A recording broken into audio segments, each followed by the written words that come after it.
जय श्री कृष्णा। आज है अध्याय 11 का 9वां श्लोक। भागवत गीता बहुत अच्छी चल रही है। आज बताएंगे भगवान इसमें दिव्य दृष्टि और दूर दृष्टि में अंतर। सुनिए, पूरा सुनिएगा।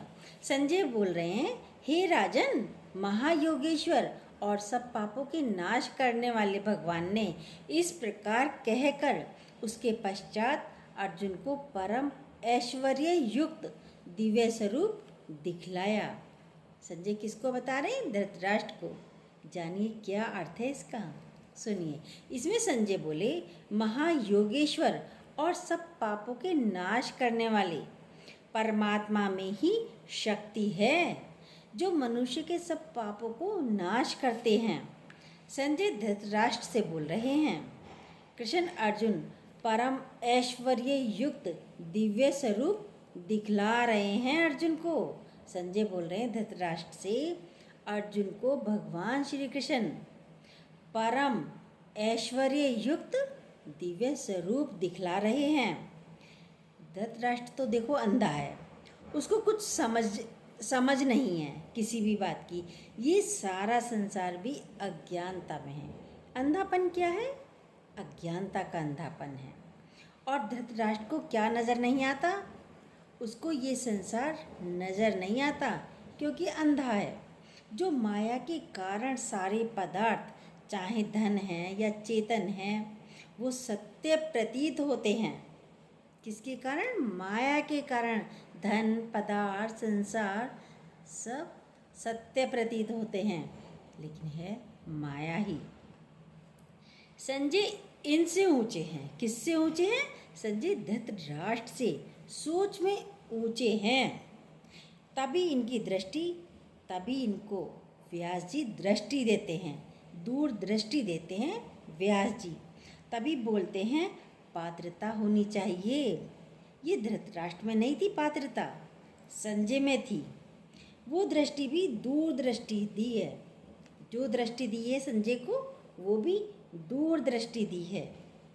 दोनों में अंतर क्या है? जैसे कि आज का हेडिंग है, अंतर क्या है दिव्य दृष्टि और दूर दृष्टि में। बहुत अच्छी बातें हैं, बहुत अच्छी तरीके से गुरुजी समझा रहे हैं। पूरा सुनिएगा ज़रूर। क्या अंतर है सुनिए। दूर दृष्टि वह है, आप दूर भी बैठे हैं पर देख भी पा रहे हैं। कृष्ण और संजय में बहुत दूरी थी, आप जानते हैं। गीता जहाँ चल रही थी वो स्थान बहुत दूर था।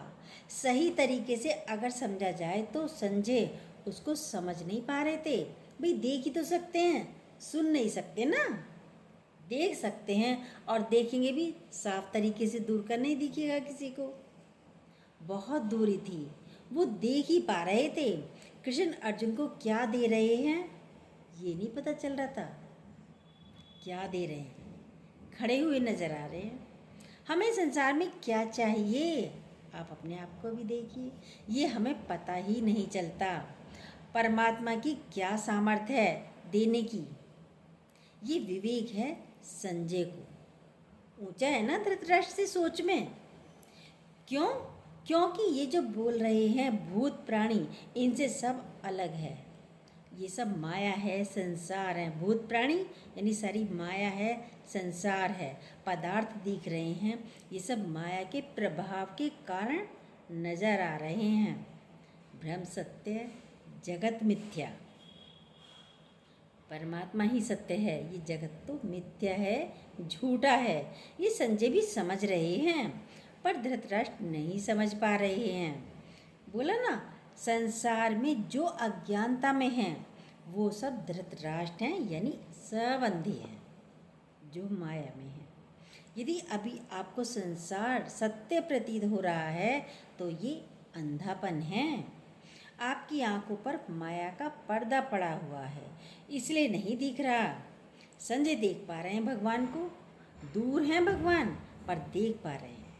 परमात्मा को दूर दिखाया पर वो दूर नहीं है, वो कालातीत है। संजय अभी दूर दृष्टि से, अभी दूर हैं, दूर दृष्टि से देख रहे हैं भगवान को, क्योंकि अभी संजय भगवान के करीब नहीं पहुँचे हैं, इसलिए दूरदृष्टि दी गई है, दूर हैं। इसमें भी 4 तल आते हैं। 4 तल बताएं भगवान ने।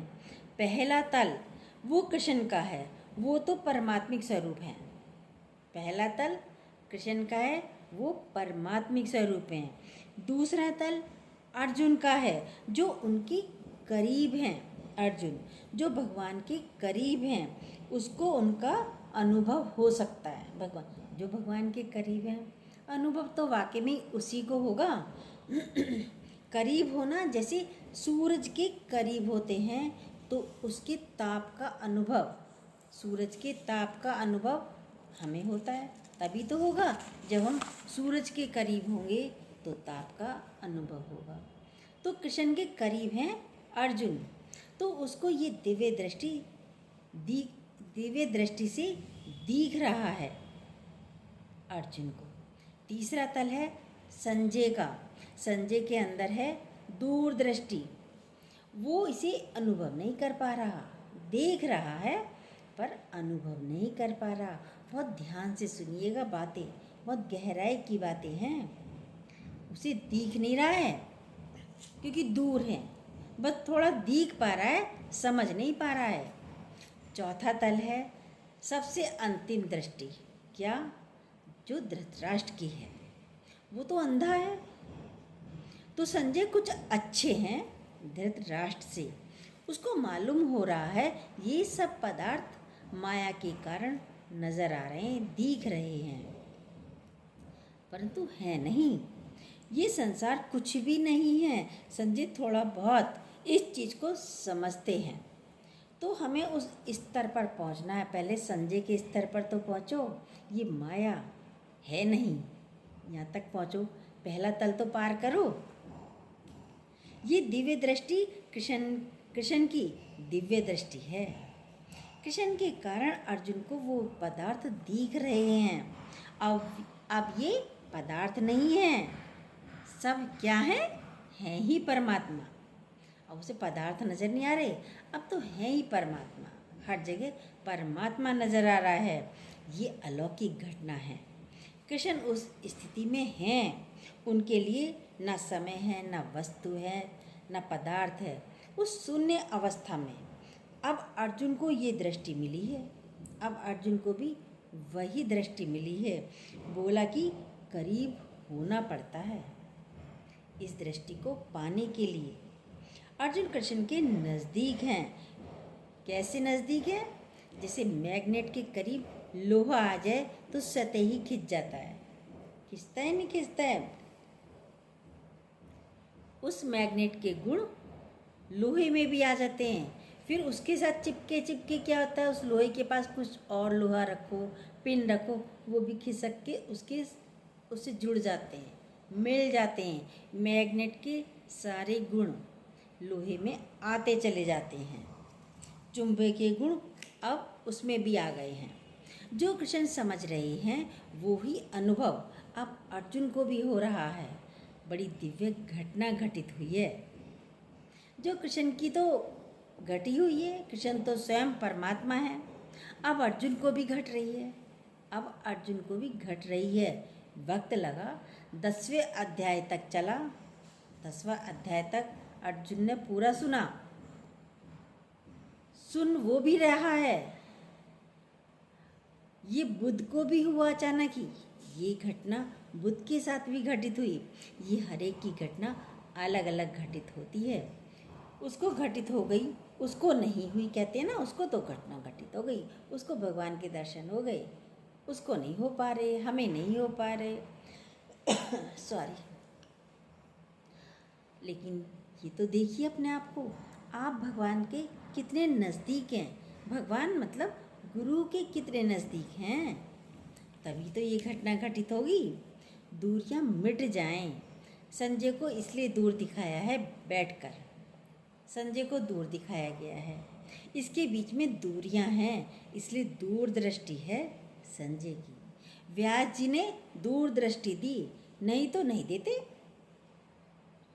उसको भी। व्यास जी तो पूर्ण थे, अभी दिव्य दृष्टि तक नहीं पहुंच पाए। इसके लिए उनके करीब जाना पड़ता है भगवान के। जब तक उनके करीब नहीं जाएंगे तो घटना कैसी घटेगी? कैसे लोहा चुंबक बनेगा? चुंबक की रेंज में आ जाओ। चुंबक की रेंज में आ जाओ मतलब गुरु की रेंज में आओ, गुरु के पास आओ। जिसे जाना वो ही जना सकता है। जिसने जाना, जिसने भगवान को जाना है वही तो जना सकता है, वही तो बता सकता है कैसे कैसे पहुंचना है। रास्ता उन्हें ही पता है। संजय बोले, धृतराष्ट्र को वैसे ही अनुभव करा दें तो नहीं करा सकते, वही वैसे ही बताएं, दिखा दें, दर्शन करा दें। बता भी नहीं सकते, दिखाना तो दूर की बात है, क्योंकि उसके बीच में दूरियां हैं। अभी वो कृष्ण के इतने करीब नहीं हैं। दिव्य दृष्टि, दिव्यता का अनुभव होता है, ये है दिव्य दृष्टि। दिव्यता का अनुभव होता है, ये है दिव्य दृष्टि। दृष्टि क्या होती है भाई? दिव्य दृष्टि ये है क्या? दिव्य दृष्टि उसको भी संसार आकाशवत शून्यवत नजर आएगा। जिसको दिव्य दृष्टि मिलेगी उसको ये सारा संसार शून्यवत नजर आएगा, आकाशवत, खाली, कोई खंबा नहीं, कुछ नहीं, आकाशवत नजर आएगा। शून्य समाधि, कालातीत, जब आप समय से परे चले जाएं। कालातीत मतलब समय से परे चले जाना। कोई दृश्य देख रहे हों या कोई अच्छी किताब पढ़ रहे हों तो समय का पता ही नहीं चलता। जैसे हम आपके साथ बैठ जाते हैं, हमें समय का अनुभव ही नहीं होता क्या समय हो रहा है। बस मन करता है डेली बैठ जाते हैं आपके साथ ये सारी बातें करने के लिए, अपनी भगवत गीता खोल कर बैठ जाते हैं। अरे इतना समय हो गया, बाद में जब घड़ी की उठते हैं तब देखते हैं अरे इतना समय हो गया। कोई भी अच्छी चीज़, अच्छी किताब जब हम पढ़ते हैं तो हमें समय का अनुभव नहीं होता। गुरु के करीब पहुंचते हैं, वहाँ भी वो गुरु जी बोलते चले जाते हैं और हमें समय का अनुभव ही नहीं होता क्या टाइम हुआ है। ये अलग अनुभूति होती है, ये है समाधिस्थ अवस्था। आंखें बंद भी नहीं की और समाधि भी लग जाती है। कालातीत, समय से परे। ये घटना जब आपके भीतर घटेगी तो कुछ रहेगा नहीं, शून्य अवस्था। वो अलौकिकता आपके भीतर घटनी चाहिए, उसमें आनंद की अनुभूति होगी, तभी आप उसका अनुभव कर सकते हैं। कृष्ण के भीतर वो घटना घट चुकी है। कृष्ण तो स्वयं परमात्मिक स्वरूप हैं, तभी अर्जुन के अंदर भी आ रही है, क्योंकि अर्जुन कृष्ण के करीब हैं। हम भी गुरु के जितने करीब होंगे तो हमारे अंदर भी ये घटना घटेगी। दूर से देखकर संजय बता रहे हैं, भगवान ने इस प्रकार कहकर अर्जुन को परम ऐश्वर्य युक्त दिव्य स्वरूप दिखलाया, बताया। उनके पापों का नाश हो चुका है, बता रहे हैं। कब बताया? कब दिव्य स्वरूप दिखाया भगवान ने अपना अर्जुन को? जब अर्जुन के पापों का नाश हो चुका है, उनके विचार, उनके विकार सारे नष्ट हो चुके हैं, तब जाकर अपना दिव्य स्वरूप दिखला रहे हैं भगवान। प्रथम भक्ति संतन के संगा। जब संतों के संग उठते हैं, बैठते हैं, तब आपके पाप नष्ट हो जाते हैं। एकदम से नहीं होते कि सुनते सुनते हो जाए, नहीं, संतों के करीब जाना पड़ता है, तब हमारे पाप नष्ट होते हैं। ये संग की आवश्यकता है। आपके भीतर जो आपके विकार, गलत व्यवहार, गलत विचार होते हैं वो धीरे धीरे खत्म होते जाते हैं गुरु के संग से, गुरु के वचनों के संग से। तब ये हमारे अंदर शुद्धता आती चली जाएगी। अब अर्जुन बिल्कुल शुद्ध हो गए। सब काम, क्रोध, लोभ, मोह, अहंकार, इनकी समाप्ति हो गई उसकी। पाप नष्ट हो जाएंगे, सुनते सुनते पाप नष्ट हो जाएंगे। तब अर्जुन को परम ऐश्वर्य युक्त दिव्य स्वरूप दिखलाया है भगवान ने, ऐसे ही नहीं दिखलाया है। हम बोले हमें अभी दिख जाए भगवान का वो स्वरूप अभी दिख जाए, नहीं दिखेगा, कितनी भी कोशिश कर लीजिए, भीतर विराट दर्शन हो जाए नहीं होगा। भीतर तैयारी करनी पड़ती है, शुद्धता लानी पड़ती है पहले भीतर। ये समाधिस्थ अवस्था है जो बीच का समय नहीं रहे, जब बीच का समय नहीं रहे, पता ही नहीं रहे, समय का आभास ही ना रहे, हर अणु के बीच में खालीपन होता है, वो समय ना रहे। ये साइंस ने रिसर्च करी है। साइंस और अध्यात्म आपस में जुड़े हुए हैं। अब ऐश्वर्य युक्त क्यों बोल रहे हैं? क्योंकि परमात्मा तो हर जगह कुरूप में भी हैं, विकराल में भी हैं, भयंकर में भी हैं। कृष्ण को ये ऐश्वर्य युक्त दिखाने की क्या लगी कि मैं ऐश्वर्य से युक्त अपना दर्शन दिखाऊं अर्जुन को? कैसे भी दिखा सकते थे, विकराल रूप के भी दर्शन कर सकते थे, करा सकते थे, भयानक रूप के भी दर्शन करा सकते थे, पर नहीं। क्यों नहीं? बहुत अच्छी बात है, पूरा सुनिएगा। जब तक हम पूरा नहीं सुनते तो हमें पता ही नहीं चलेगा। एक एक श्लोक को बहुत अच्छी तरीके से गुरु समझा रहे हैं। देखिए, गुरु को भी देखना पड़ता है अगला किस तरह से सुनने के लिए तैयार है। बच्चे को अलग तरीके से, बड़े को अलग तरीके से और बुज़ुर्ग को अलग तरीके से समझाया जाता है। सेकंड क्लास का यदि बच्चा हो तो उसे पीएचडी की क्लास में नहीं बैठाया जा सकता। बैठाओगे उसे तो कुछ समझ ही नहीं आएगा, बैठाओगे भी नहीं। कृष्ण यदि उसको विकराल रूप दिखाते तो अर्जुन देख नहीं पाते, क्योंकि वे क्षत्रिय है, राजा है, और राजा को सुंदर सुंदर देखने की आदत होती है। सुंदर सुंदर कपड़े हों, सुंदर सुंदर अप्सराएं हों, सुंदर सा राजमहल हो, तो मतलब सुंदर ही सुंदर देखने की आदत होती है। ऐश्वर्य उसके जीवन में होता है। तो ऐश्वर्य युक्त दिव्य स्वरूप दिखाया भगवान श्री कृष्ण ने अर्जुन को अपना। जो सबसे सुंदर, सबसे अच्छा, जितनी भी अच्छी चीज़ें हैं उनको कहते हैं दिव्य स्वरूप। इसलिए उसको ऐश्वर्य युक्त दिव्य स्वरूप दिखलाया। हे परमात्मा, कोई भयानक व्यक्ति आ जाए, कोई भयानक व्यक्ति आ जाए, वो भी भगवान है। भगवान तो कह रहे हैं भी कोई भयानक रूप लेकर आ जाए है तो वो भी भगवान, कोई विकराल रूप लेके आ जाए है तो वो भी भगवान, कोई नॉर्मल रूप लेकर आ जाए है तो वो भी भगवान हैं। भगवान सब, उसको नहीं बोलेंगे कि भगवान नहीं है, सभी भगवान हैं। ऐश्वर्य युक्त बोल रहे हैं यहाँ पर। उसकी स्थिति है किसकी? अर्जुन की स्थिति है ऐश्वर्य से भरपूर। अगर बच्चे के सामने शंकर जी तांडव करते हुए आ जाएं, डम डम डम डम डम डम डम डम करते हुए आ जाएं, बच्चा तो डर जाएगा। डरेगा नहीं डरेगा, अपनी माँ की गोद में, अपनी माता पिता के पीछे जाकर छिप कर खड़ा हो जाएगा। ये कौन आ गया? बच्चा भी डर जाएगा। और यदि श्री कृष्ण भगवान बांसुरी बजाते हुए, नृत्य करते हुए, छम छम करते हुए बच्चे के सामने आ जाए तो बच्चा क्या करेगा बताइए? उनको देखकर भाई प्रसन्नता की मुद्रा में आ गई। यदि कृष्ण भगवान आते हैं, बांसुरी भी हाथ में है, छम छम छम छम नाच भी रहे हैं, नृत्य भी कर रहे हैं, तो बच्चा भी खड़ा होकर उनके साथ नृत्य करने लगेगा। तो ये हमें योग्यता देखनी होती है पहले।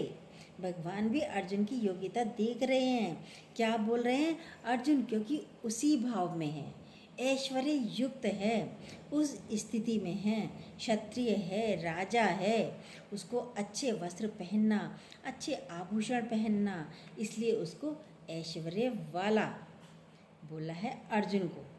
आप गुरु से कितने दूर हैं या कितने करीब हैं? अर्जुन को तो ऐश्वर्य युक्त दर्शन दिखला रहे हैं। अब आप अपने को देखिए, आप गुरु के कितने करीब हैं, कितने दूर हैं, या संसार के करीब हैं। दिव्यता को आप सह नहीं सकते। कैसे सहेंगे? वहाँ तक पहुँचे ही नहीं हो, समझे नहीं हो, नहीं सह सकते। उस दिव्यता को सहने के लिए पात्रता चाहिए। संजय अच्छे हैं, धृतराष्ट्र से तो अच्छे हैं, फिर भी उतने नज़दीक नहीं हैं भगवान श्री कृष्ण के, फिर भी उतने नज़दीक नहीं आ पाए। दिख रहा है, दूर से दिख रहे हैं, दूर से देख रहे हैं, पर उनके अनुभव में नहीं है। दिव्य दृष्टि में हमारा अनुभव होगा। बुद्धि से तो सब बोलेंगे, क्या वो अनुभव आपका हुआ? बुद्धि से तो सब बोलेंगे यहाँ भगवान है, सब भगवान है, सब भगवान है, ये भी भगवान, वो भी भगवान, क्योंकि सुन लिया गुरु के मुख से, वो भगवान, वो भगवान। अनुभव किया? कैसे करेंगे अनुभव? जब गुरु के नज़दीक पहुँचेंगे तब अनुभव भी होगा। ये दिव्यता आप में भी आ जाएगी। वो अनुभव जो बुद्ध को हुआ। पहले अच्छी चीज़ दिखाने का प्रयत्न कर रहे हैं भगवान, पहले तो अच्छी चीज़ दिखाने का प्रयत्न कर रहे हैं। हम भीतर से परमात्मा के नज़दीक हों। संजय अच्छे हैं, पर सुना भी किसे रहे हैं? धृतराष्ट्र को। जो अंधे को कुछ भी समझाओ, अंधे को थोड़ा समझाएंगे समझ आएगा? अंधे को समझ नहीं आएगा। हम कहेंगे दिन है, वो पता ही नहीं दिन रात उसके लिए एक बराबर है। संजय अच्छे हैं, पर सुनाते भी किसे हैं? धृतराष्ट्र को। वो थोड़ा तो समझते हैं कि दूरियां हैं। संजय ये समझ रहे हैं कि दूरी हैं, मेरे में दूरदृष्टि है बस। गीता हमें ऊपर टॉप पर ले जाना चाह रही है, ऊपर तक ले जाती है। चाह नहीं रही, वो तो खुली हुई है, चाहना तो हमें है। गीता ऊपर टॉप तक पहुंचा देती है। फिर संसार माया कुछ है ही नहीं। कभी कभी उस शून्यता का अनुभव करिए आप भी। कुछ भी नहीं है, सिर्फ शून्य में आइए, शून्य समाधि में कुछ पल तो अपने साथ बिताइए। ऐड आता है, कुछ पल तो गुजरात में बिताइए, अमिताभ बच्चन बोलते थे। लेकिन हम तो यही कहेंगे, कहीं जाने की आवश्यकता नहीं, भगवान आपके भीतर है, पर उसकी देखने के लिए आपकी अपनी दृष्टि तो हो, दिव्य दृष्टि तो हो। भगवान को देखने के लिए पात्रता तो हो, शुद्धता तो हो, इच्छा भी तो हो। सबसे पहले इच्छा होगी, शुद्धता होगी, पात्रता होगी, तो ऐसा नहीं हो सकता भगवान दर्शन ना दें। जरूर देंगे। वो अर्जुन कोई और नहीं, वो अर्जुन हम हैं। और वो गुरु भी कोई हमसे दूर नहीं, वो परमात्मा भी हमसे कोई दूर नहीं, वो गुरु है। जब हम गुरु के संपर्क में जाते हैं तो परमात्मा के नज़दीक पहुंच जाते हैं। लेकिन पहले गुरु के नज़दीक जाना पड़ेगा, तभी तो गुरु परमात्मा का हाथ हमारे हाथ में दे देगा। जय श्री कृष्णा। जो न्यू हो प्लीज़ सब्सक्राइब कीजिएगा, बेल को दोबारा प्रेस कीजिएगा, लाइक कमेंट ज़रूर दीजिएगा।